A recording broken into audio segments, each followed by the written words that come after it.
ครับสมควรแก่เวลานิมนต์พระภิกษุสงฆ์ภิกษุณีเจริญพรแม่ชีวกีคุกเข่ากราบพระพร้อมกัน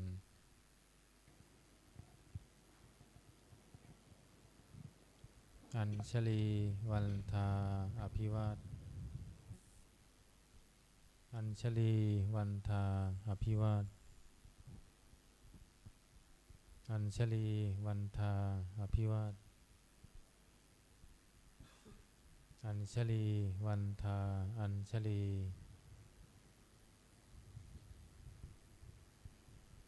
ขอโอกาสขออนุญาตครูบาอาจารย์พระมหาเถระพระเถรานุเถระพระมัชฌิมพระนวากาในการเป็นต้นเสียงธรรมวัดเย็นในวันนี้เปิดหนังสือสวดมนต์แปลเล่มใหญ่ไว้ที่หน้าหนึ่งโยโสภะคะวาอะระหังสัมมาสัมพุทโธพระผู้มีพระภาคเจ้านั้นพระองค์ใดเป็นพระอรหันต์ดับเพลิงกิเลสเพลิงทุกข์สิ้นเชิงตรัสรู้ชอบได้โดยพระองค์เองสวากขาโตเยนะภะคะวะตาธัมโมพระธรรมเป็นธรรมอันพระผู้มีพระภาคเจ้าพระองค์ใดตรัสไว้ดีแล้วสุปฏิปันโนยัสสะภะคะวะโตสาวกสังโฆพระสงฆ์สาวกของพระผู้มีพระภาคเจ้าพระองค์ใดปฏิบัติดีแล้วธัมมายังภคะวันตังสัทธัมมังสัสสังฆังอิเมหิสกาเลหิยะถาระหังอาโรปิเตหิอภิปูชยามะข้าพระเจ้าทั้งหลายขอบูชาอย่างยิ่งซึ่งพระผู้มีพระภาคเจ้าพระองค์นั้นพร้อมทั้งพระธรรมและพระสงฆ์ด้วยเครื่องสักการะทั้งหลายเหล่านี้อันยกขึ้นตามสมควรแล้วสาธุโนพันเตภควาสุจิระปรินิพุตโตปีข้าแต่พระองค์ผู้เจริญพระผู้มีพระภาคเจ้าแม้ปรินิพพานนานแล้วทรงสร้างคุณนั้นสำเร็จประโยชน์ไว้แก่ข้าพระเจ้าทั้งหลายปัจฉิมาชนะตานุกรรมปมานาสาทรงมีพระหฤทัยอนุเคราะห์แก่พวกข้าพระเจ้าอันเป็นชนรุ่นหลังอิเมสกาเลทุกขตาปันนาการภูเตปฏิคันหาตุขอพระผู้มีพระภาคเจ้าจงรับเครื่องสักการะอันเป็นบรรณาการของคนยากทั้งหลายเหล่านี้อัมหากังทีคารตังหิตายะสุขายะเพื่อประโยชน์และความสุขแก่ข้าพระเจ้าทั้งหลายตลอดกาลและนานเทอญอะระหังสัมมาสัมพุทโธภควาพระผู้มีพระภาคเจ้าเป็นพระอรหันต์ดับเพลิงกิเลสเพลิงทุกข์สิ้นเชิงตรัสรู้ชอบได้โดยพระองค์เองพุทธังภคะวันตังอภิวาเทมิ ข้าพระเจ้าอภิวาทพระผู้มีพระภาคเจ้าผู้รู้ผู้ตื่นผู้เบิกบานสวากขาโตภควตาธัมโมพระธรรมเป็นธรรมที่พระผู้มีพระภาคเจ้าตรัสไว้ดีแล้วธัมมังนามัสสามิข้าพระเจ้านามัสการพระธรรมสุปฏิปันโนภควโตสาวกสังโฆพระสงฆ์สาวกของพระผู้มีพระภาคเจ้าปฏิบัติดีแล้วสังฆังนามามิข้าพระเจ้านอบน้อมพระสงฆ์หันธรรมยังพุทธัสสะภะคะวะโตบุพพาคณมการังกโรมาเสนะโมตัสสะภะคะวะโตขอนอบน้อมแด่พระผู้มีพระภาคเจ้าพระองค์นั้นอะระหะโตซึ่งเป็นผู้ไกลจากกิเลสสัมมาสัมพุทธัสสะตรัสรู้ชอบได้โดยพระองค์เอ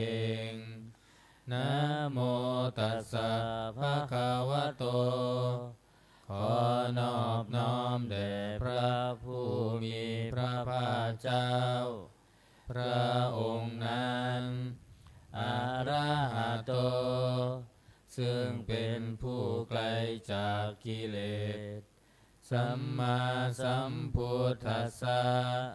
ตรัสรู้ชอบได้โดยพระองค์เองนะโม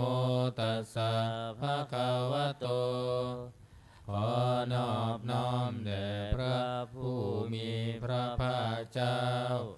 พระองค์นั้นอะระหะโตซึ่งเป็นผู้ไกลจากกิเลสสัมมาสัมพุทธัสสะตรัสรู้ชอบได้โดยพระองค์เองเปิดหนังสือไปที่หน้า19ธรรมวัดเย็นหน้า19อันตมยังพุทธานุสตินายังกโรมาเสตังโฆปนะภะคะวันตังเยวะกัลลยาโนกิติสัตโตอะภุคโตก็กิติศักดิ์อันงามของพระผู้มีพระภาคเจ้านั้นได้ฟุ้งไปแล้วอย่างนี้ว่าอิติปิโสภะคะวาเพราะเหตุอย่างนี้พระผู้มีพระภาคเจ้านั้นอะระหังเป็นผู้ไกลจากกิเลสสัมมาสัมพุทโธเป็นผู้ตรัสรู้ชอบได้โดยพระองค์เองวิชาจารณสัมปันโนเป็นผู้ถึงพร้อมด้วยวิชาและจารณะสุขโตเป็นผู้ไปแล้วด้วยดีโลกวิทูเป็นผู้รู้โลกอย่างแจ่มแจ้งอนุตตรปุริสธรรมสารถิเป็นผู้สามารถฝึกบุรุษที่สมควรฝึกได้อย่างไม่มีใครยิ่งกว่าสัทธาเทวมนุษย์สานังเป็นครูผู้สอนของเท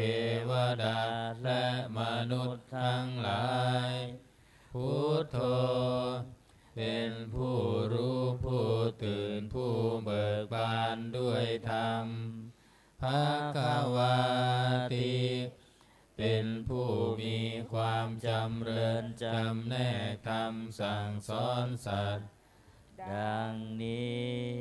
อันตมยังพุทธาภิกิติงกโรมาเสพุทธวาลาหันตาวรตาภิกขุนาภิยุโตพระพุทธเจ้าประกอบด้วยคุณมีความประเสริฐแห่งอรหันตคุณเป็นต้นสุทธาภิญาณกรุณาหิสมาคตโตพระองค์อันประกอบด้วยพระญาณและพระกรุณาอันบริสุทธิ์โพเท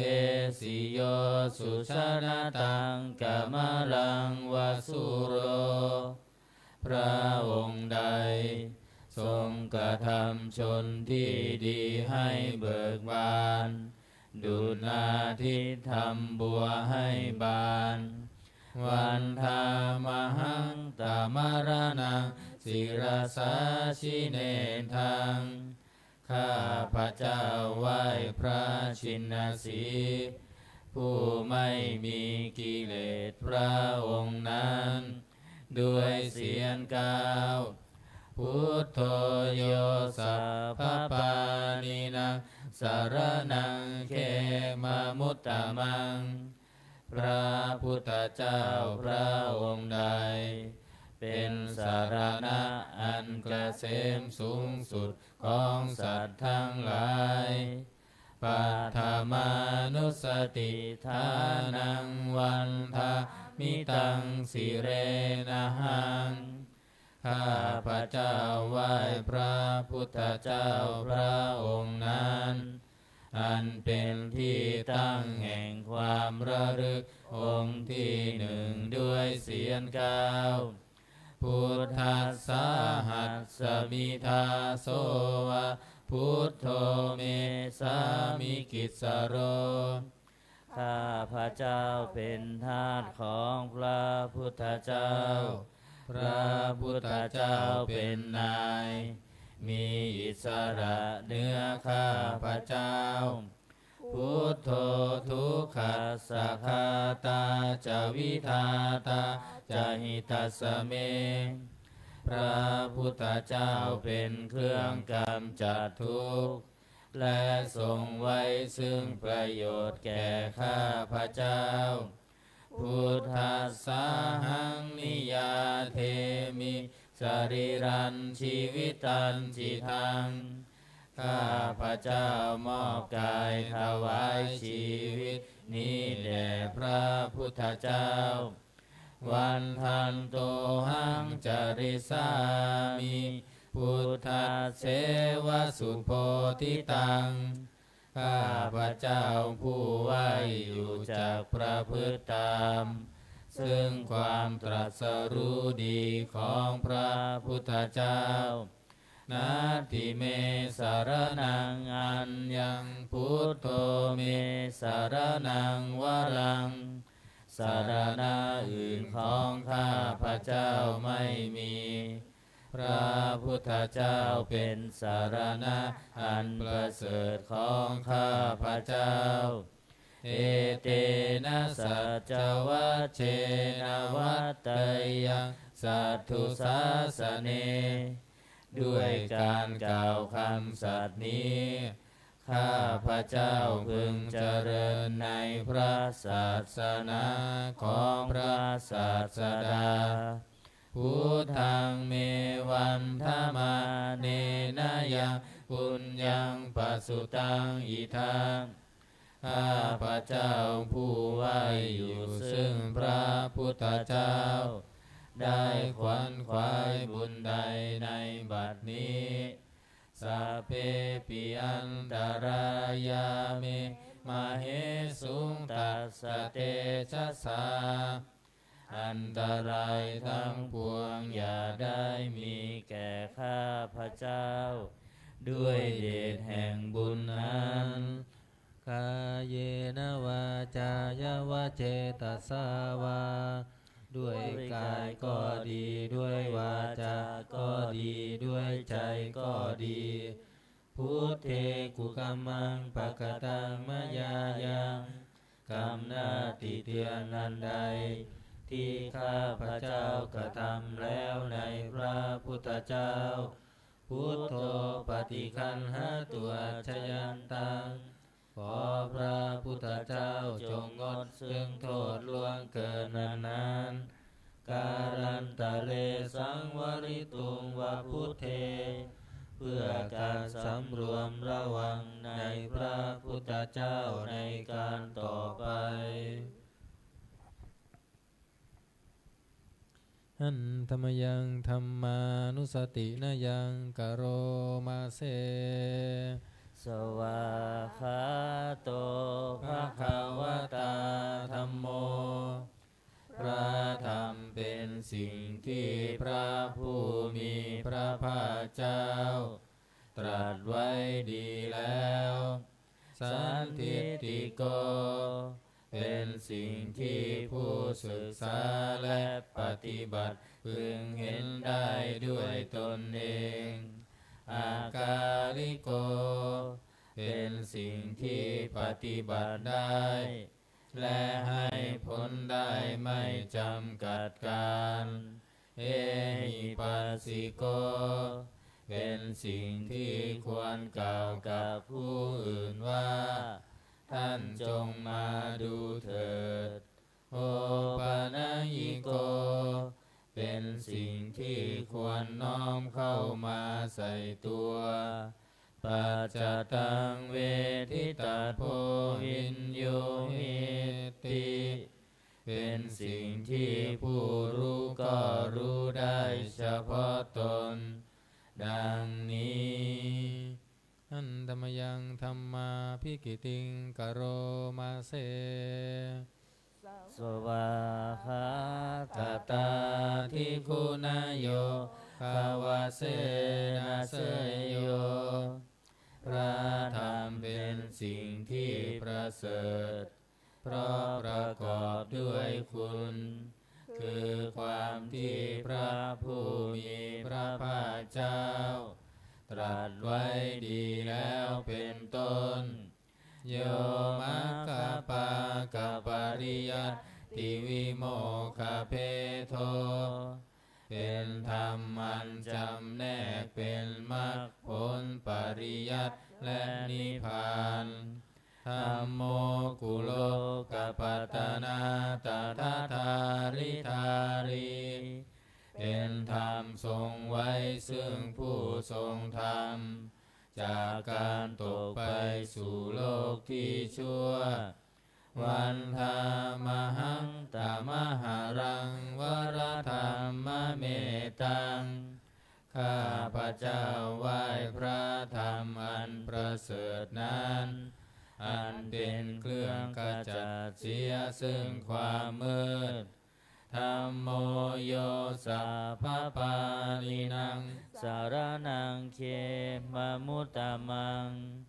พระธรรมใด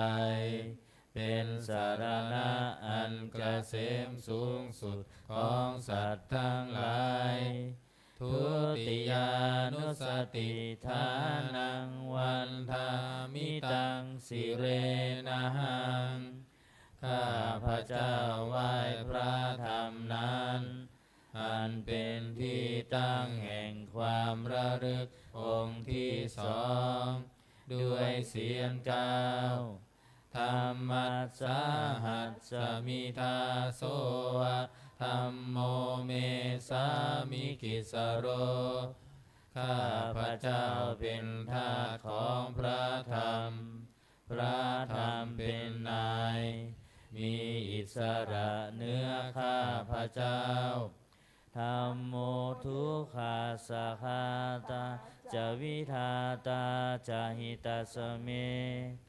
พระธรรมเป็นเครื่องกำจัดทุกข์และทรงไว้ซึ่งประโยชน์แก่ข้าพระเจ้า ธัมมัสสาหังนิยาเทมิสรีรันชีวิตันจิทังข้าพระเจ้ามอบกายถวายชีวิตนี้แด่พระธรรมวันทันโตหังจริสามิธัมมัสเสวสุธรรมตังข้าพระเจ้าผู้ไหวอยู่จากประพฤติตามซึ่งความเป็นธรรมดีของพระธรรมนาติเมสารนังอัญญังธัมโมเมสารนังวรังสารณะอื่นของข้าพระเจ้าไม่มีพระธรรมเป็นสารณะอันประเสริฐของข้าพระเจ้าเอเตนะสัจจวัชเชนะวัตตยังสัตถุสาสเนด้วยการกล่าวคำสัตย์นี้ข้าพระเจ้าพึงเจริญในพระศาสนาของพระศาสดาธัมมังเมวันธมาเนนะยังปุญญังปสุตังอิทาข้าพระเจ้าผู้ไหวอยู่ซึ่งพระธรรมได้ขวนขวายบุญใดในบัดนี้สัพเพปิอันตรายามิมาเหสุตัสสะเตชะสาอันตรายทั้งปวงอย่าได้มีแก่ข้าพระเจ้าด้วยเดชแห่งบุญนั้นกายเยนะวาจายวะเจตัสสาวาด้วยกายก็ดีด้วยวาจาก็ดีด้วยใจก็ดีธัมเมกุกัมมังปะกะทังมยายังกรรมหน้าที่เตือนอันใดที่ข้าพระเจ้ากระทำแล้วในพระธรรมธัมโมปฏิคันหตัวจยันตังขอพระธรรมจงงดซึ่งโทษล่วงเกินนั้นกาลันตะเลสังวริตุงวัฏเมเพื่อการสำรวมระวังในพระธรรมในการต่อไป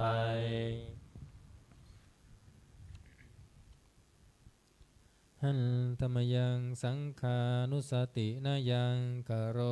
มาเสสุปฏิปันโนภะคะวะโตสาวกสังโฆสงฆ์สาวกของพระผู้มีพระภาคเจ้าปฏิบัติดีแล้วอุชุปฏิปันโนภะคะวะโตสาวกสังโฆสงฆ์สาวกของพระผู้มีพระภาคเจ้าปฏิบัติตรงแล้วยายะปฏิปันโนภะคะวะโตสาวกสังโฆสงฆ์สาวกของพระผู้มีพระภาคเจ้าปฏิบัติเพื่อรู้ธรรมเป็นเครื่องออกจากทุกข์แล้วสามีจิปฏิปันโนภะคะวะโตสาวกสังโฆ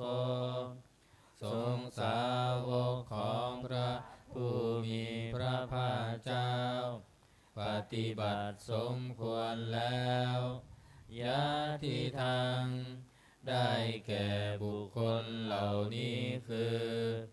จัตตาริปุริสายุคานิอัตถปุริสบุคลาคู่แห่งบุรุษสี่คู่นับเรียงตัวบุรุษได้8บุรุษเอสะภะคะวะโตสาวกสังโฆนั่นแหละสงฆ์สา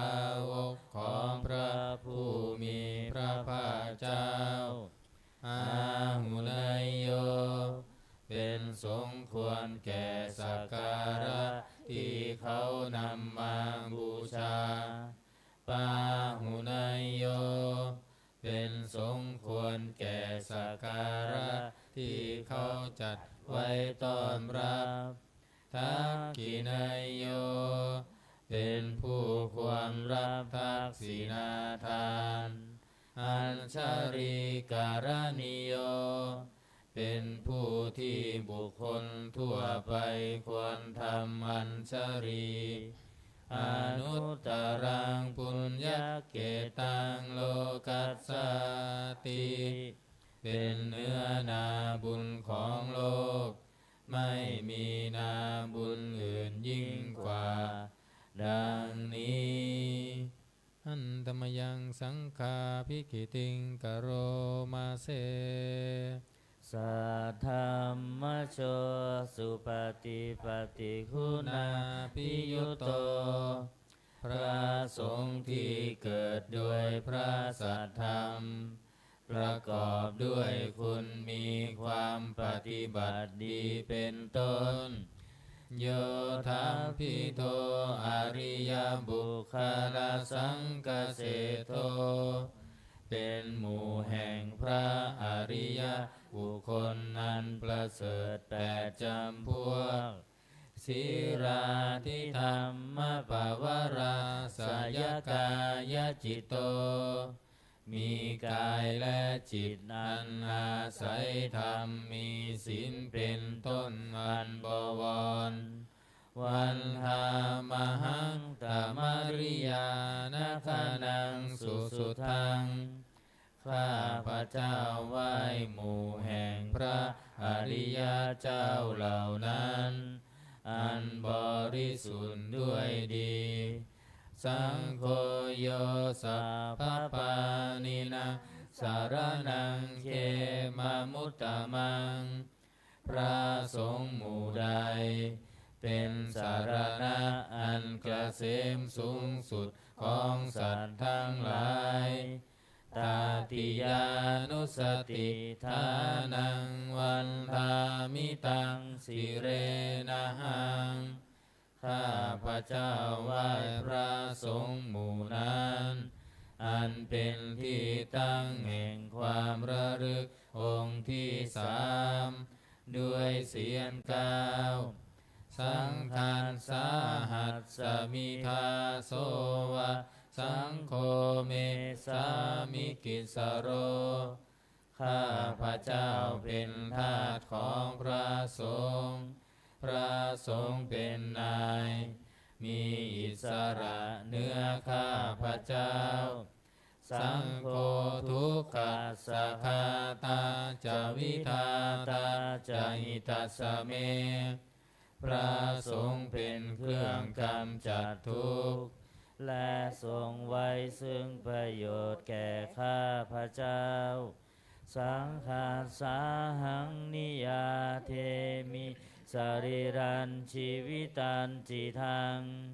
ข้าพระเจ้ามอบกายถวายชีวิตนี้แด่พระสงฆ์วันทันโตหังจาริสามิสังฆัสโสปฏิปันนตังข้าพระเจ้าผู้ไหวอยู่จากประพฤติตามซึ่งความปฏิบัติดีของพระสงฆ์นาติเมสารนังอัญญสังโฆเมสารนังวรังสารณะอื่นของข้าพระเจ้าไม่มี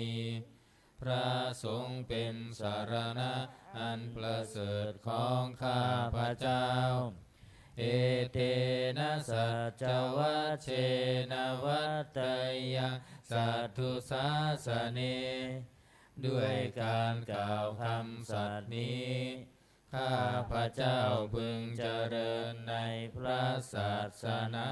ของพระศาสดาสังฆังเมวันธมาเนนะยังปุญญังปสุตังอิทาข้าพระเจ้าผู้ไหวอยู่ซึ่งพระสงฆ์ได้ขวัญขวายบุญใดในบัดนี้สัพเพปิอันตรายาเมมาเหสุงตัสสะเตชะสาอันตรายทั้งปวงอย่าได้มีแก่ข้าพระเจ้า ด้วยเดชแห่งบุญนั้นกาเยนะวาจายวะเจตัสสาวาด้วยกายก็ดีด้วยวาจาก็ดีด้วยใจก็ดีสังเคกุกัมมังปะกะตังมยายังกรรมหน้าที่เตือนอันใดที่ข้าพระเจ้ากระทำแล้วในพระสงฆ์สังโฆปฏิคันหตุอัจฉยันตัง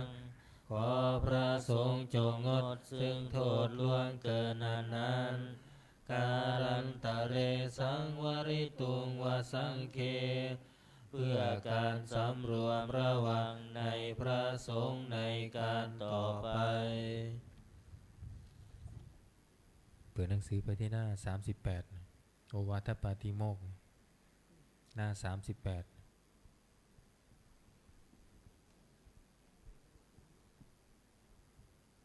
อันตมยังโอวาทปาติโมกขคาถาโยพนามาเส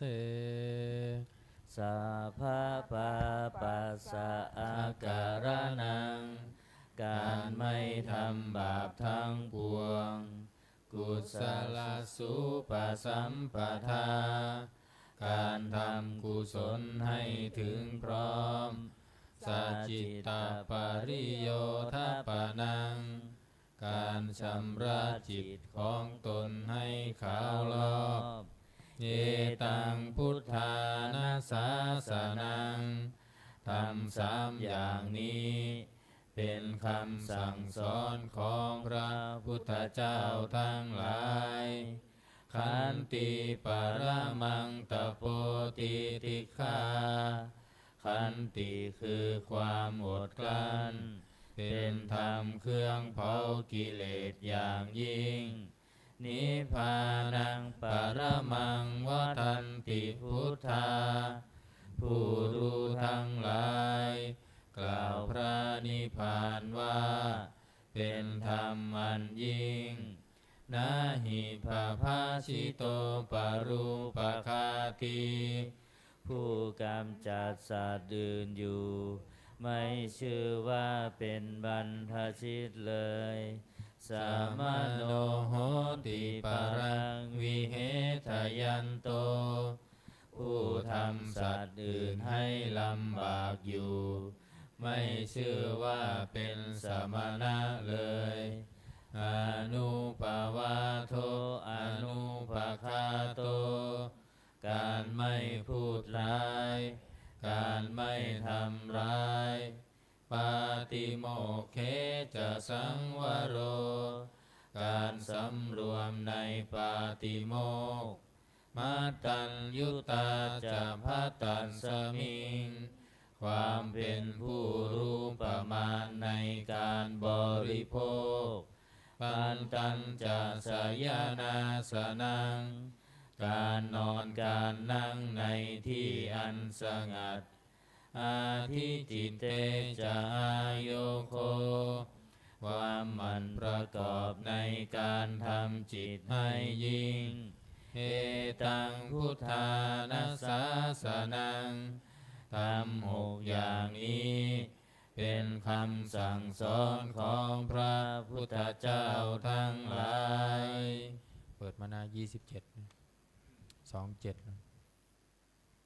หันตมยังอติตาปัจเจเวคานาปาทังพนามาเส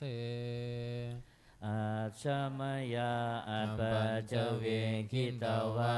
ยังจีวรังปริพุตังจีวรใดอันเรานุ่งห่มแล้วไม่ทันพิจารณาในวันนี้ตังยาวะเทวาสิตัสสะปฏิฆาตายะจีวรนั้นเรานุ่งห่มแล้วเพียงเพื่อบำบัดความหนาวอุณหัสสะปฏิฆาตายะเพื่อบำบัดความร้อนดังสมกัสสวาตาตปาสิลิงสัพพสัมปัสสานังปฏิฆาตายะ เพื่อบำบัดสัมผัสนั้นเกิดจากเรือบยุงลมแดดและสัตว์เลื้อยคลานทั้งหลายยาวะเทวะหิริโกภินาปฏิชาธานาทังและเพียงเพื่อปกปิดอวัยวะอันให้เกิดความละอายอาชมายาอัปราจเวคิตาวายโยปินทปาโตปริภุโตบิณฑบาตใดอันเราฉันแล้วไม่ทันพิจารณาในวันนี้โสเนวะทวายะบิณฑบาตนั้นเราฉันแล้วไม่ใช่เป็นไปเพื่อความเพลิดเพลินสนุกสนานนามาทายะไม่ใช่เป็นไปเพื่อความเมามันเกิดกำลังพลังทางกายนามันธนายะไม่ใช่เป็นไปเพื่อประดับนาวิภูสนายะไม่ใช่เป็นไปเพื่อตกแต่งยาวะเทวะอิมัสสกายัสสะทิติยาแต่ให้เป็นไปเพื่อความตั้งอยู่ได้แห่งกายนี้ยาปนายะเพื่อความเป็นไปได้ของอัตภาพวิหิงสุปารติยาเพื่อความสิ้นไปแห่งความลำบากทางกายพระมจาริยานุคหายะเพื่ออนุเคราะห์แก่การประพฤติพรหมจรรย์อิติปุรานันจะเวทนังปฏิหังคามิด้วยการทำอย่างนี้เราย่อมระงับเสียได้ซึ่งทุกขเวทนาเก่าคือความหิวนาวันจะเวทนังนาอุปาเทสามิ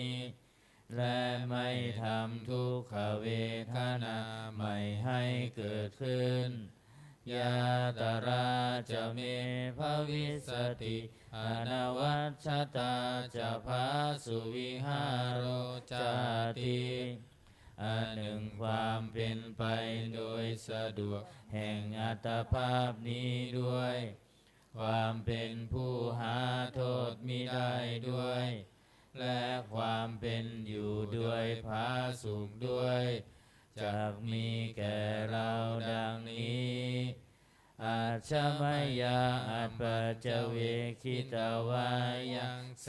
นาสนังปริภุตังเสนาสนะใดเราใช้สอยแล้วไม่ทันพิจารณาในวันนี้ตังยาวะเทวาสิตัสสะปฏิฆาตายะเสนาสนะนั้นเราใช้สอยแล้วเพียงเพื่อบำบัดความหนาวอุณหสะปฏิฆาตายะเพื่อบำบัดความร้อนดังสมกสวาตาตปสิริงสัพพสัมปัสสานังปฏิฆาตายะเพื่อบำบัดสัมผัสนั้นเกิดจากเหลือบยุงลมแดดและสัตว์เลื้อยคลานทั้งหลายยาวะเทวะอุตุปาริสยาวิโนทนาปฏิสันลานารามัตถังเพียงเพื่อบรรเทาอันตรายอันพึงมีจากดินฟ้าอากาศและเพื่อความเป็นผู้ยินดีอยู่ได้ในที่หลีกเล่นสำหรับภาวนาอาชมายาอัปปัจจเวคิตาวายโยกิลานะปัจจยเพสัชชะปริคาโลปริภุโตคิลานะเพสัชบริขารใด อันเราบริโภคแล้วไม่ทันพิจารณาในวันนี้โสยาวะเทวะอุปปันนานะวยาภาติกานะเวทนานังปฏิฆาตายะขีลานาเภสัชบริขารนั้นเราบริโภคแล้วเพียงเพื่อบำบัดทุกขเวทนาอันบังเกิดขึ้นแล้วมีอาพาธต่างๆเป็นมูลอาพยาปัชชะปรมตายาติเพื่อความเป็นผู้ไม่มีโรคเบียดเบียนเป็นอย่างยิ่งดังนี้อันธรรมยังอุทิศนาทิฐานาคาทาโยพนามาเสอิมินาปุญญากรรมเมนะด้วยบุญนี้อุทิศให้อุปัชฌายาคุณุตตราอุปัชฌาย์ผู้เลิศคุณอาจาริยุปการาจาและอาจารย์ผู้เกื้อหนุนมาตาปิตาจายาตกาทั้งพ่อแม่และพวงญาติสุริโยจันทิมาราชาสุนจันทร์และราชาคุณาวันตานาราปิจาผู้ทรงคุณหรือผู้สูงชาติพระมมาราชอินทราชาพรหมานและอินทราชโลกปาลาชเทวตาทั้งถวยเทพและโลกบาลยาโมมิตามนุษย์สาจายมมาราชมนุษย์มิตรมัชฌตาเวริกาปิจาผู้เป็นกลางผู้จ้องผานสัพเพสัตตาสุขีหนตุขอให้เป็นสุขสันต์ทุกทั่วหน้าอย่าทุกข์ทนปุญญานิปากตานิเมบุญพ้องที่ข้าทำจงช่วยอำนวยสุภผลสุขังจติวิทันเทนตุให้สุขสามอย่างล้นขีปังปะเปทาวโวมะตังให้รู้ถึงนิพพานพรันอิมินาปุญญกรรมเมนะด้วยบุญนี้ที่เราท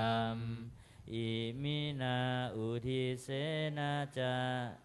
และอุทิศให้ปวงสัตว์ขีปาหังสุรเพเจวะ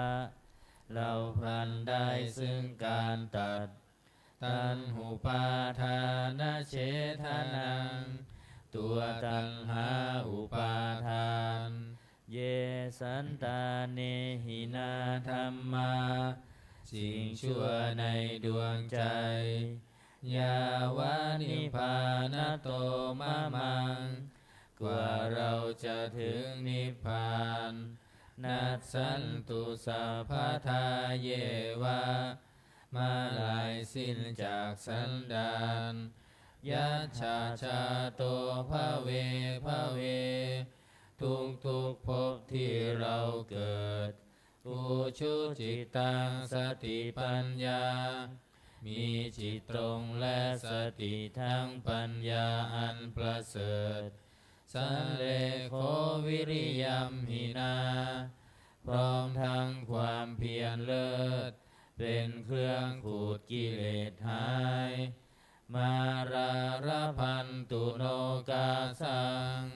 โอกาสอย่าพึงมีแก่หมู่มารสิ้นทั้งหลายกาตุนจาวิริเยสุเมเป็นช่องประทุษร้ายทำลายล้างความเพียรจมพุทธาธิปาวโรนาโทพระพุทธผู้บวรนาถ ธัมโมนาโถวารุตตโมพระธรรมที่พึงอุดมนาโถปัจเจกพุทโธจาพระปัจเจกพุทธสมสังโฆนาโถตโรมะมังโตพระสงฆ์ที่พึงพยองเตโสตมานุภาเวนะด้วยอานุภาพนั้นมาโรกาสังลพันตุมาขอหมู่มารอย่าได้ช่องทัสสะพุญญานุภาเวนะด้วยเดชบุญทั้ง10ป้องมาโรกาสังลพันตุมาอย่าเปิดโอกาสแก่มารเถิดเปิดหนังสือมนต์พิธีเล่มเหลืองหน้า51นะ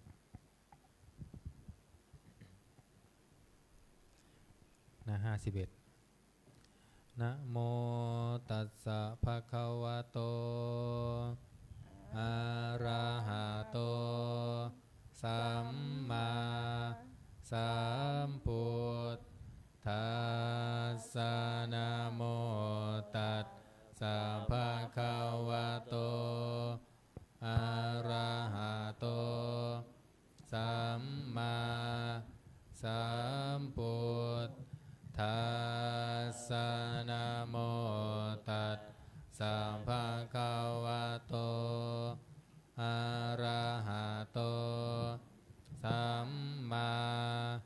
สัมพุทธัสสะพุทธังสรณังคัจฉามิธัมมังสรณังคัจฉามิสังฆังสรณังคัจฉามิทุติยมปิพุทธังสรณังคัจฉามิทุติยมปิธัมมังสรณัง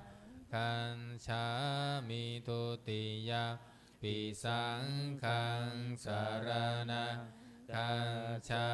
มิตติยมปิพุทธังสรณังคัจฉามิตติยมปิธัมมังสรณังคัจฉามิตติยมปิสังฆังสรณังคัจฉามินะ55นะนะโมอะระหะโตสัมมาสัมพุทธัสสะมะเหสิโนนะโมอุตตมะธัมมัสสะสวะคาตัสเสวะเต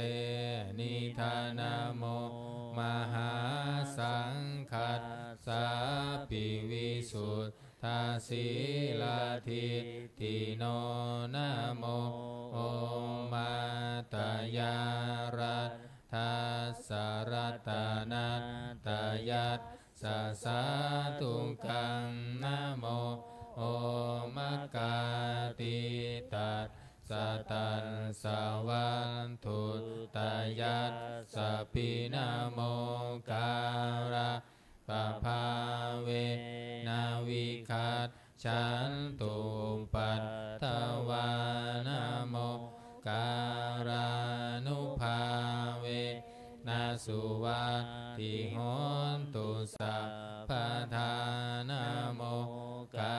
รัสสะเตเชนะวิธิหิโหมิเตชวานะ59รัตนสุตตัง59ยานิทัพพุตานิสมาคตานิปุมมานิวายานิวะอันตาริเคสะเพวะพุตาสุมานาภวันตุอาโทปิสักกันจสุนันตุภาสิตา ตันสมาหิภูตานิสาเมทัสสะเพเมตังกโรธรรมานุสสิยาปัชชายติวาจาระโตจหารันติเยภาลิงตัสสมาหิเนราคันธาอัมปามันตายังจินจิวิตตังอิทาวาหุรังวาสะเคระวายังรัตตานังปานิตังนาโนสามาอันทิตาทาคเตนะอิทัปปิพุนเทรัตตานังปานิตังเอเตนะนาสัจเจนะสุวัตถิโหนตุขายังวิราคังอามาตังปานิตังยันทัสชักคาสักกายมุนีสมาหิโตนะเตนะธรรมเมนะสมาธิจินจิธรรมปิธรรมเมรัตตานังปานิตังเอเตนะสัจเจนะสุวัตติโหนตุยัมพุทธเสโทปาริวันนายิสุจิงสามาธิมานันตาริกันยมาหุสามาทิโนเตนะสะโมนาวิชันติทัพปิธรรมเมรัตตานังปานิตังเอเตนะสัจเจนะสุวัตถิโหนตุเยปุงคาลา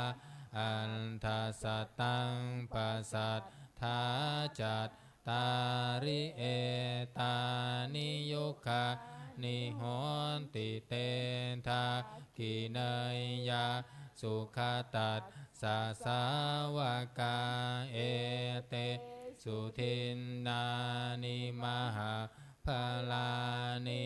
ธรรมปิสังเครัตตานังปานิตาเอเตนะสัจเจนะสุวัตติโหนตุเยสุมปยุตตามานัสสาธรรมเหนานิกามิโนโคตมัสสาสนานิเตปันติปัตตังอะมะตังวิคัยอาลัตถามุทธานิพุทธิงพุทธมานาอิธัมปิสังเครัตนังปานิตังเอเตนะสัจเจนะสุวัตถิโหนตุยะถิลทาคิโลปันทวิสิโตสิยาจตุมปิวาเตภิอาสัมปะกะปิโยตทุปะมาสัมปุริสังวัฏฐามิโยอริยสัจจานิอเวจัมปัสสติธรรมปิสังเครัตตานังปานิตังเอเตนะสัจเจนะสุวัตติโหนตุเยอริยสัจจานิวิภาวยัตติคัมภีรปัญเยนะสุเทสิตานิจิตจาปิเตโหนติพุทธัพปมันตานาเตภาวะอันธรรมมาทิยานติธรรมปิสังเครัตตานังปานิตังเอเตนะสัจเจนะสุวัตถิโหนตุสหาวัตสัทธันสนาสัมปทายัตยันสุธรรมะชหิตาภวันติสักกายทินทิวิชิตชิชิตันจาศีลาภตังวาปิยทัต ติจินจิจตุหาปาเยหิจาวิปโมตโตชัจจาทิฐานานิอาภัมโภกาตุอิธัมปิสังเขรัตนังปานิตังเอเตนะสันเจนะสุวัตติโหนตุจินจาปิโสกัมมะกโรติปาปะกังกายเยนะวาจายุทธเจตัสสาวาอาภาโพโสตันสัปปติชาทายาอาภาพาตาทิทาปทัสสาวุตตาอิทัมปิสังเครัตนังปานิตังเอเตนะสัจเจนะสุวัตติโหนตุวานังปะคุมเพยัตถาพุสิตาเคคิมหานามาเสปันธรรมัสสามิงคิมเหตทุปะมังธรรมวรังอาเท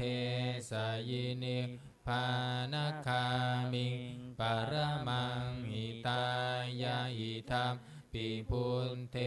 รัตนังปานิตังเอเตนะสัจเจนะสุวัตติโหนตุวโรวรัญยูวรโทวราหาโรอนุตตโรธัมมวรังอเทสยิกิธัมปิพุนเทรัตนังปานิตังเอเตนะสัจเจนะสุวัตติโหนตุขีนังปุรานังนาวังนาติสัมภวังวิราตจินตายติเกภวันสมิเตขีนาภิชาอวิรุณหิฉันธานิพันติทิรายะถายัมปฏิโปอิธัมปิสังเกรัตนังปานิตังเอเตนะสัจเจนะสุวันติโหนตุญาณิทัพพุตานิสมาคตานิภูมมานิวาญาณิวะอันตริเคตถาคตาเทวมนุสสปุชิตังพุทธังนามัสสามาสุวัตติโหนตุญาณิทัพพุตานิสมาคตานิภูมมานิวาญาณิวะอันตริเคตถาคตาเทวมนุสสปุชิตังธัมมังนามันสามาสุวัตติโหนตุญาณิทัพพุตานิสมาคตานิภูมมานิวาญาณิวะอันตริเคตถาคตาเทวมนุสสปุชิตังสังฆังนามัสสามาสุวัตติโหนตุเปิดไปหน้า71อาดานาดิยปริตังหน้า71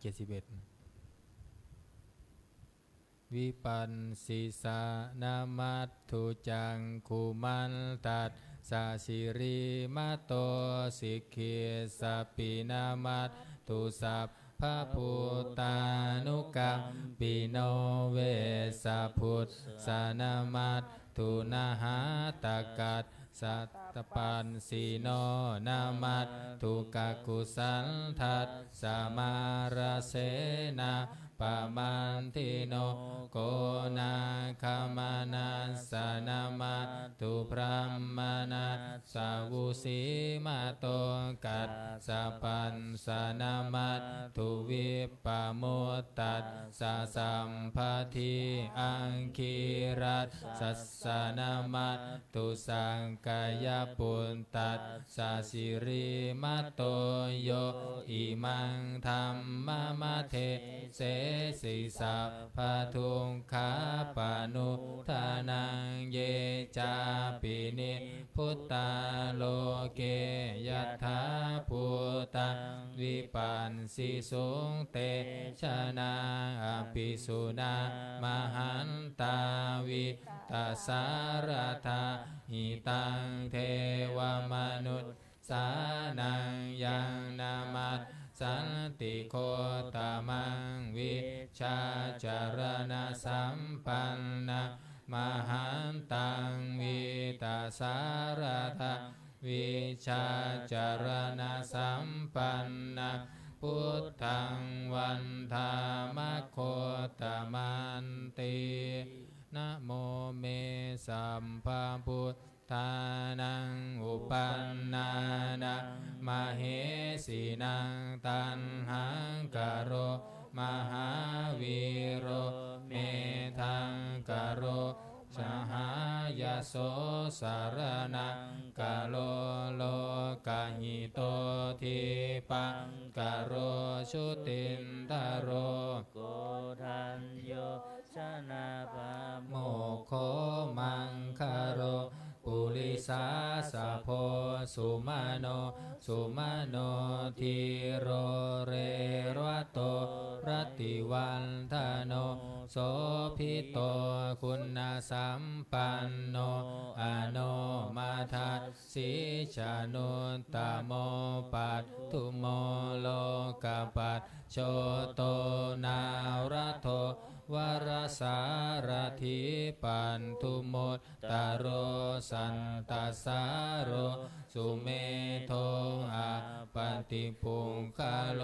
สุชาโตสัพพะโลกะโคปิยาทัสสินาราสะโพอันททัสสิการุณิโก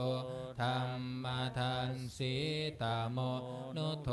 สิทธัตโธอัสสะโมโลเกติสโสจาวัฏตังวโรปุตโสจาวรโทพุทโธวิปัสสิจานุปปะโมสิกขิสัมภะหิโตสัทธาเวสะภูสุขะทายะโกกังกุสันโทสันตวาโหโกนาคามโนราชันชาโหกันสะโปสิริสัมปันโนโคตโม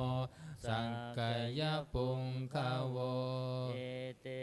สันเจจะสัมพุทธาอานิกัสสะโหติโยสัมเพพุทธาอัสสะมะมาสัมเพพุทธาปะหิติกาสัพเพทัสสะพะลูเปตาเวสารัญเชหุปะคตาสัมเพเตปฏิชานันติอาสะพัทธานโมตตมังสีหานาทังนาทันเตเตปริสาสุวิสารธาพรหมจังกังปวันเตนติโลเกอาปันติวันติยังอุเปตาพุทธธรรมเมหิอัตถารัสสหินายกะทวันติงสาลักขานุเปตาสิตายานุพยัญชนะรัฐาพยามัตถปายภูปภาสะเพเตมุนิกุลชราพุทธาสัมพันยุโนเอเตสัมเพขีนาสวาชินามหาปภามหาเตชามหาปัญญามหัมพลามหาการุณิกาธีระสัมเพสานังสุขาวหาติปานาทาปฏิทาจตานาเลนาจปานินา คติพันธุมหันสาสาสารนาจาหิเตสิโนสะเทวกัสสะโลกันสัพสะเพเอเตปรายนาเทสานังศิรสาปาเทวันทามิปุริสุทตาเมวันจะสามานัสสะเจววันทาเมเตตถาคเตสรเยนาสเสนาเนคัมมเนจาปิสัพพัทธาสัทธาสุเขนรักขันตุมพุนธาสันติการาตุวังเตหิตาวังรักกิโตสันโตโมตโตสัมภพเยนัจจสัพปะโรงขวินิโมตโตสัมภสันตาปวันชิโตสัพพเวรมติกันโตนิพุตโตจันตุวะภวเตสังสันเจนะสีเลนะขันติเมตตาภเล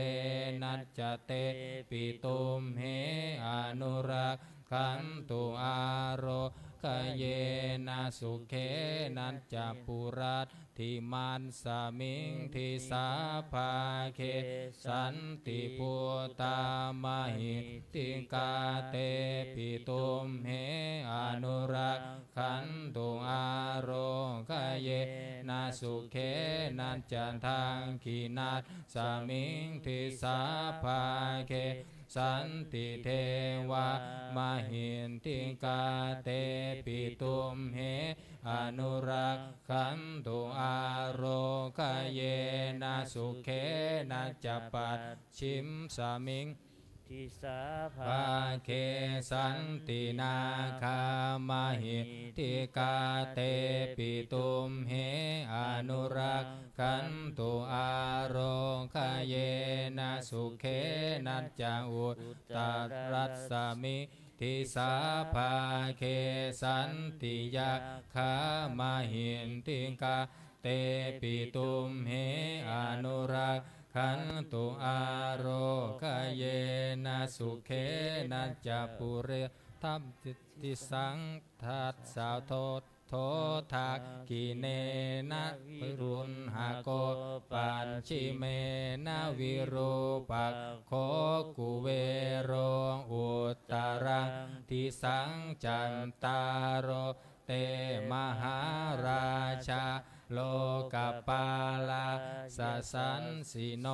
เตปิตุเหอนุรักขันตุอาโรคเยนะสุเข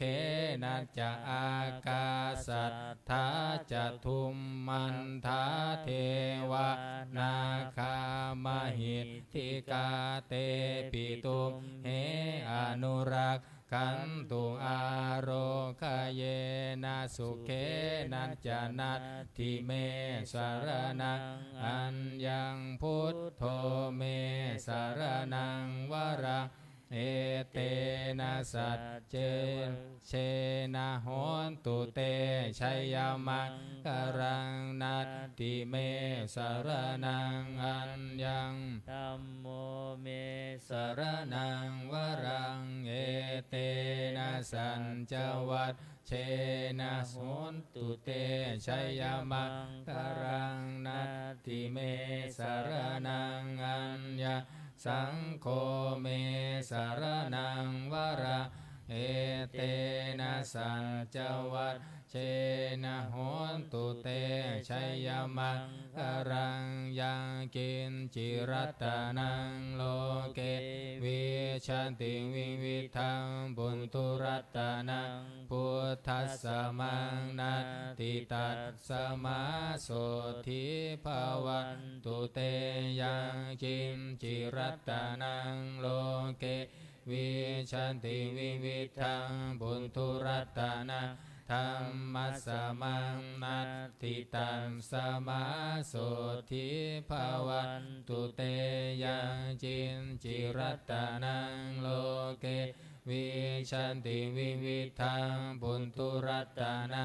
สังคัสสะมังนัตติตันสมาสุทิภวันตุเต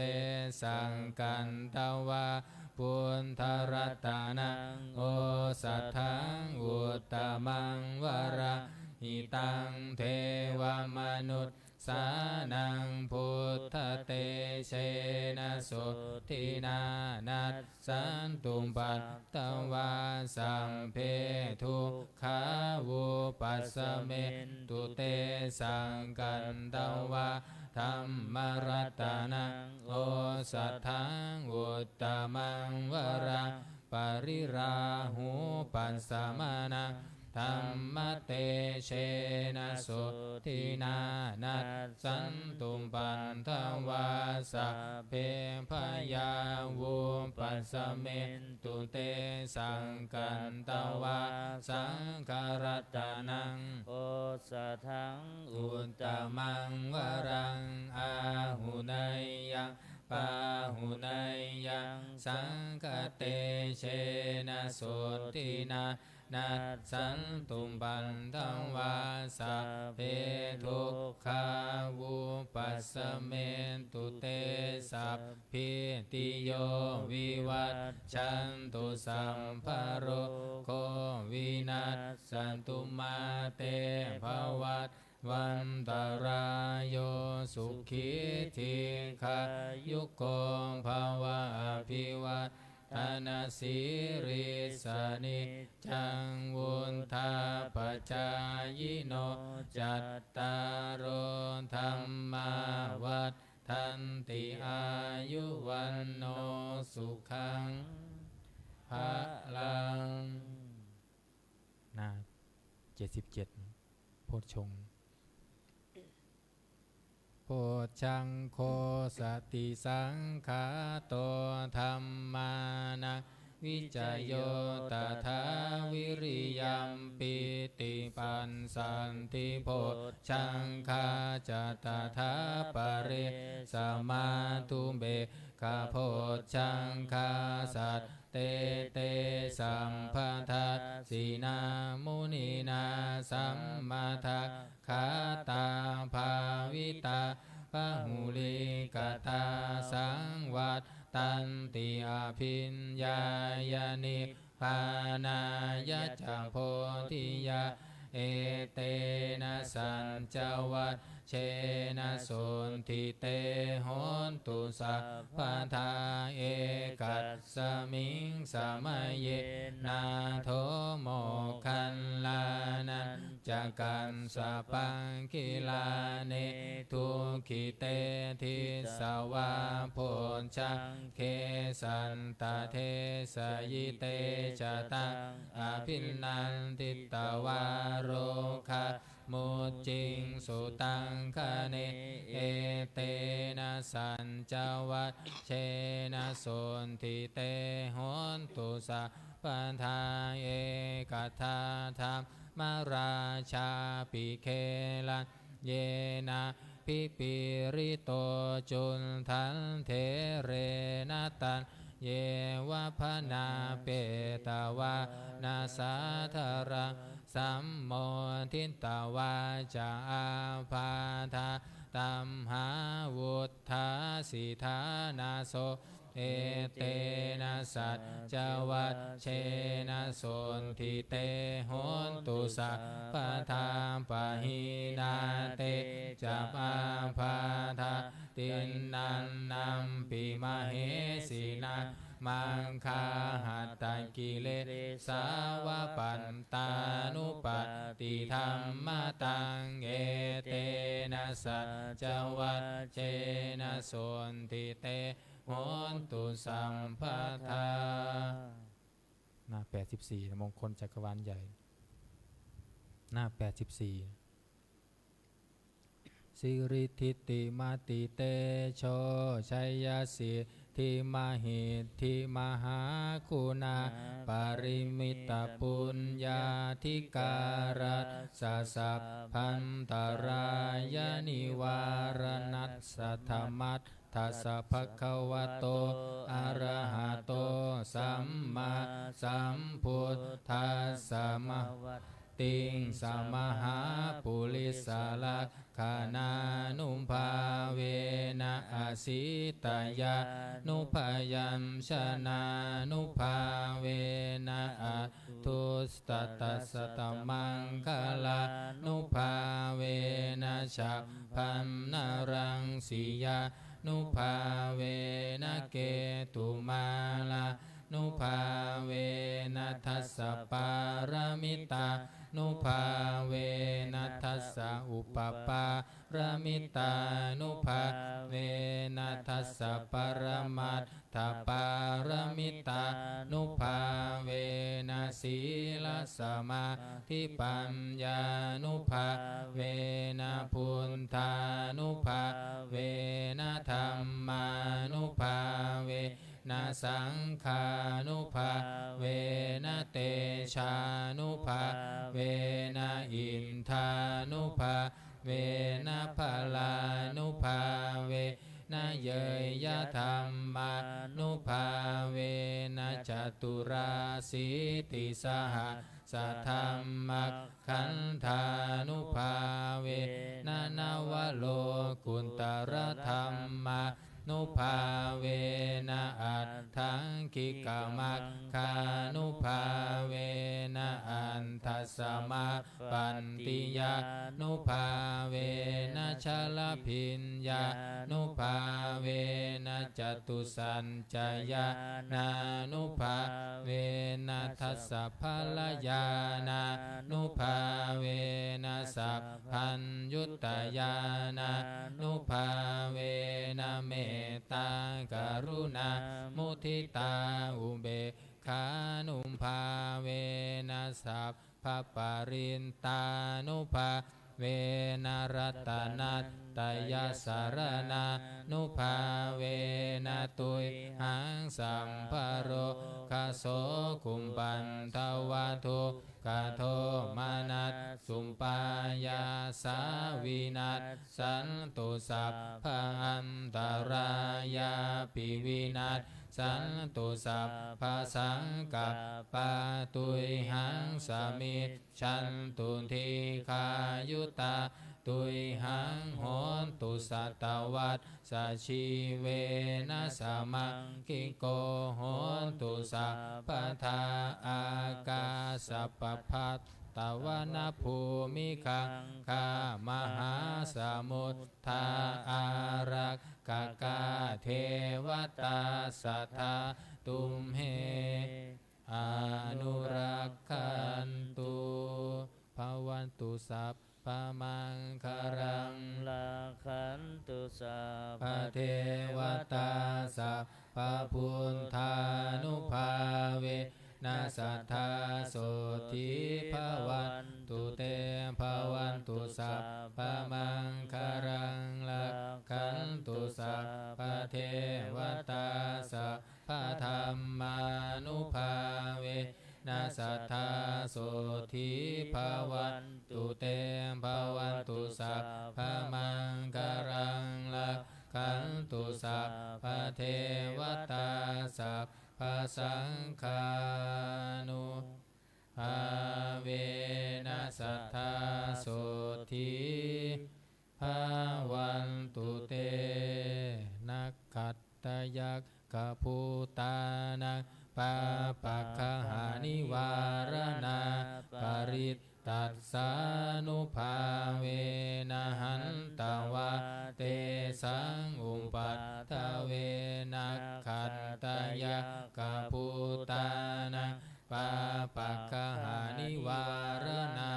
ปริตตัสสานุภาเวนะหันตวะเตสังอุปัฏฐเว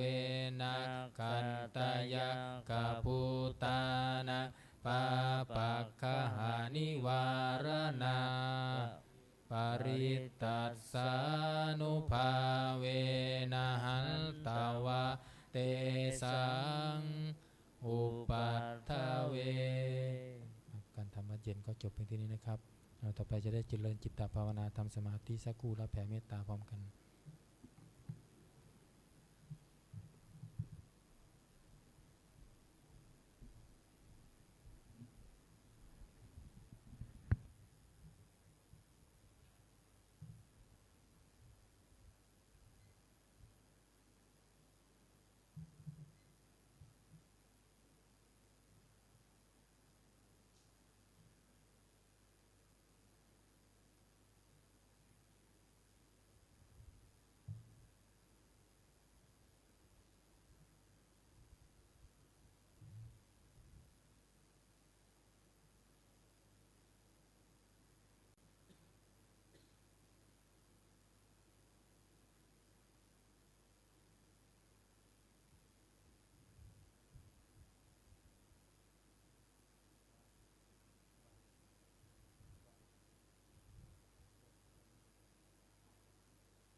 สมควรแก่เวลาหนังสือมนต์พิธีเล่มเหลืองหน้า140นะมงคลจักรวาลน้อยแปลหน้า140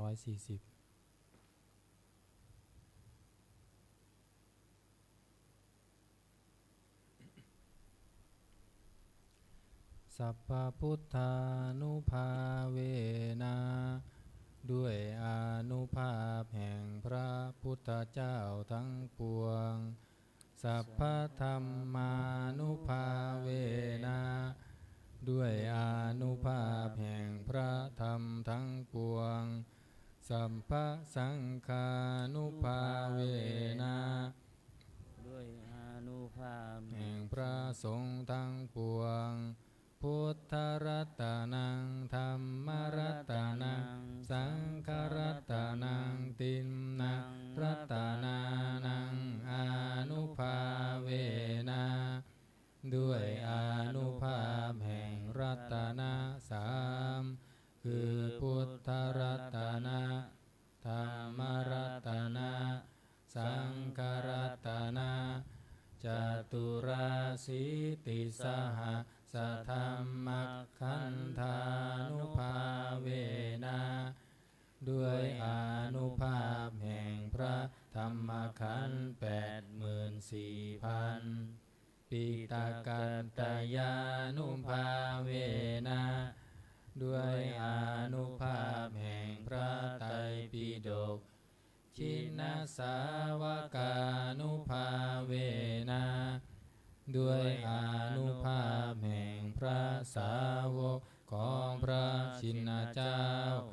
สัพเพเตโรคาสัพพโรคทั้งหลายของพระองค์ท่านสัพเพเตพยาสัพพภัยทั้งหลายของพระองค์ท่านสัพเพเตอันตรายาสัพพะอันตรายทั้งหลายของพระองค์ท่านสัพเพเตอุปัฏฐวาสัพพะอุปัฏฐวาทั้งหลายของพระองค์ท่านสัพเพเตทุนนิมิตาสัพพะนิมิตหลายทั้งหลายของพระองค์ท่านสัพเพเตอวมังคลาสัพพะอวมงคลทั้งหลายของพระองค์ท่านวินาศสันตุจงพินาศไปอายุวัตโกความเจริญอายุธานวัตโกความเจริญทรัพย์สิริวัตโกความเจริญสิริยศวัตโกความเจริญยศภาลวัตโกความเจริญกำลังวันนาวัตโกความเจริญวันนะสุขวัตโกความเจริญสุขโหตุสัพพทาจงมีแด่พระองค์ท่านในการทั้งปวงทุกขโลภคยาเวลาทุกโรคภัยและเวรทั้งหลายโศกาสัตตุจุมปันทวาความโศกศัตรูและอุปัฏฐวะทั้งหลายอเนกาอันตรายาปิทั้งอันตรายทั้งหลายเป็นอเนกวินาศสันตุจเตชะสาจงพินาศไปด้วยเดชชยสิทธิธานังลาภังความชำนาญความสำเร็จทรัพย์ลาภโสธีภคยังสุขังพลังความสวัสดีความมีโชคความสุขกำลังสิริอายุจาวันโนจาสิริอายุและวันนะโภคังวุฒิจยัสสวาโภคะความเจริญและความเป็นผู้มียศ สัตวัสสะจะอายุจะและอายุยืน100 ปีชีวสิทธิภาวันตุเตและความสำเร็จจิตในความเป็นอยู่จงมีแก่พระองค์ท่านเถิดอิทังทานากัมมังนิมปานาปัญจโยโหนตุโนนิจจังอิทังศีลากัมมังนิพพานาปัญจโยโหนตุโนนิจจังอิทังภาวนากัมมังนิพพานาปัญจโยโหนตุโนนิจจังยังกินจิกุลสาลกันตัมพังกัมมังสัมเพหิอัมเหหิกาตังปุญญังโนอนุโมทันตุสุนันตุพลโตเยเทวะอัสสมิงธาเนอาทิกาตาทิคายุกาสัทธาหุนตุสัมเพสัตตาสุขีอัตตานังปาริหารันตุมาตาปิตาสุขีตาหุนตุทุกขาปามุนจันตุสัมเพยาตากาสุขีตาหุนตุทุกขาปามุนจันตุสัมเพอายาตากาสุขีตาหุนตุทุกขาปามุนจันตุสัมเพปิสาสัพเพยัคขะสัพเพเปตาสุขีตาหุนตุทุกขาปามุนจันตุสัมเพนักขัตตาสุขีตาหุนตุทุกขาปามุนจันตุสัมเพเทวาสุขีตาหุนตุทุกขาปามุนจันตุสัมเพอาจาริโยปัจจายาสุขีตาหุนตุทุกขาปามุนจันตุสัมภาสัมปติโยสามิชันตุโวคุกเข่าวันทาหลวงพร้อมกัน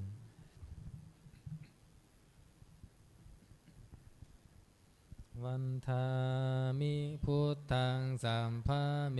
วะโตสังฆามะทาเมพันเตวันทามิธัมมังสัพพะเมวะโตสังฆามะทาเมพันเตวันทามิสังฆังสัพพะเมวะโตสังฆามะทาเมพันเตวันทามิคารุงอุมปัญชายาจาริเยสัพพะเมวะโตสังฆามะทาเมพันเตวันทามิกัมมัฏฐานังสัพพะเมวะโตสังฆามะทาเมพันเตวันทามิอาราเมปันทัสสีมังสัมภะเมวะโตสังฆามะทาเมพันเตวันทามิเจติยาสัมพังสัมภะทาเนสุปันติทิตาสารีระธาตุมหาโพธิพุทธารูปังสักกาลังสันทานาคาโลเกเทวะโลเกพรหมโลเกจัมปุทิเปลังกาทิเปสารีระธาตุโยเกสาธาตุโยอะระหันตาธาตุโยเจติยากันทากุลทิงจันตุราสิติสหเสธัมมะกันเทสัพเพสัมปาทาเจติยาอาหังวันทามิสัพพะโสอัญชลีวันทาอภิวาทอัญชลีวันทาอภิวาทอัญชลีวันทาอภิวาทอัญชลีวันทาอัญชลีก้มหมอบวันทาน้อยสาธุวันทามิพันเตสัพพังอปาราทังกามัตตเมพันเตมยากตังปุญญาสามินาอนุโมทิตาภัง สามินากตังปุญญาไมหังทาตัพพังสาธุสาธุอนุโมทามิอัญชลีวันทาอภิวาทอัญชลีวันทาอภิวาทอัญชลีวันทาอภิวาท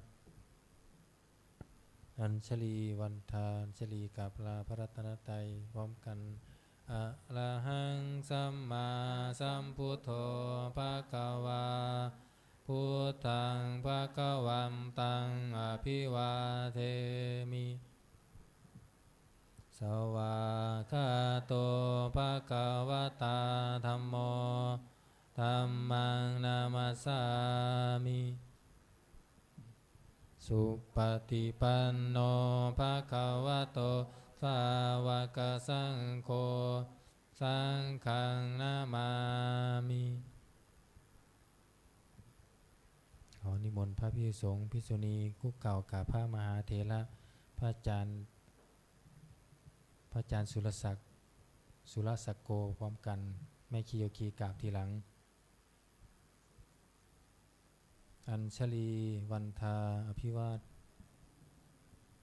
อัญชลีวันทาอภิวาทอัญชลีวันทาอภิวาทอัญชลีวันทาอัญชลีขอเชิญแม่ชีและโยคีทุกท่านกราบพระมหาเถระพระอาจารย์สุรศักดิ์โกพร้อมกันค่ะอัญชลีวันทาอภิวาทอัญชลีวันทาอภิวาท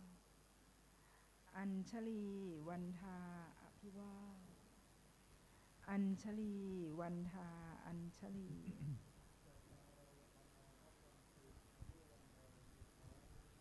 สาธุสาธุสาธุ